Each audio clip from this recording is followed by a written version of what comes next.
Okay, Joan, do you want to just tell us about your Grandma Frances, any memories that you've got of her? Well, it wasn't my grandma for a start. Right. It was my auntie's mother-in-law. Right. And when my earliest memory is when I was 3, Auntie Clara, which is Donald's mother, who ended up with bedding box, she used to take me to see her mother-in-law who lived just below the level crossing on Ufflin Lane. And now it's all knocked down, of course, and it's a greenery with a bench or two on it. And they were very small houses, whether they were back to back, I don't know. I can just remember just a front door. And it's big black iron fireplace like they used to have. And even though I was so young, it struck me about how shiny it were. And they were peg rugged down, and she was sat in this chair. Of course, that's all I can remember about it. I can't remember what she looked like or anything. And then we just used to go now. Auntie Clara lived on Crowder Street. Oh, yeah. And I was 3 when Grandma,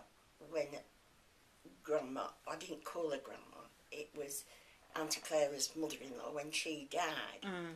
I found that out through you doing this research. I was born in 32 and she died in 1935. So what month it were, I just don't know. But it's my birthday in February, so I would be 3. And this bedding box were always at Auntie Clara's, and when we were kids, we used to go to Auntie Clara's a lot, and in this bedding box there were this lovely Spanish shawl. Oh, it was lovely. Of course, we used to wrap it round us and thought we were dog's dinner, Playing at dressing up. Yeah. I often wondered what happened to it, because it was really lovely. And it weren't shabby or anything like that. No. You didn't do anything daft when you had it on. You were like Lady Asno, And then how I come to get this bedding box, I don't know. Whether it weren't after Auntie Clara died, because I lived here then, when I've been here 40 odd years. And then we lived down Neelywood Road about 10 years or so. No, 8 years we've lived there. And so I wouldn't have had room for it in my little 4-roomed house at the beginning, so I must have got it when... so about 50 years you've had it? Yeah. And like you've seen it with little drawers in it and everything.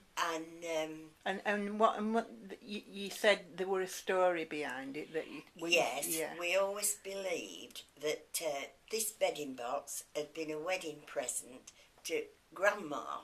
Right. This is what we always thought, because she must have been. Auntie Claire won't tell us that she'd been a servant at Towneley Hall if she hadn't. No. So I mean that's something you'll have to delve into. Yeah. And she said,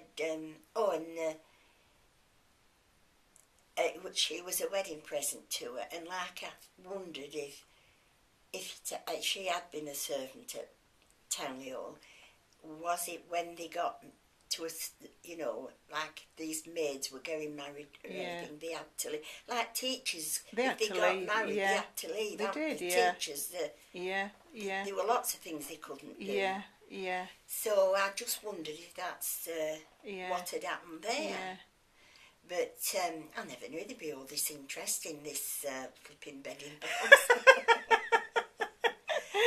But I suppose everybody has a story to tell about something. They do. But just, So So we're wondering now to find out about Donald's grandma. What was her first name? We haven't found that out yet, have we? She was Mary. She was Mary? Yeah, she was Mary Shackleton. She was born Mary Shackleton. But we can't prove that she worked at Townley as yet. But we're working on it. We'll get there. Yeah. Same for Sherlock Holmes. Yeah.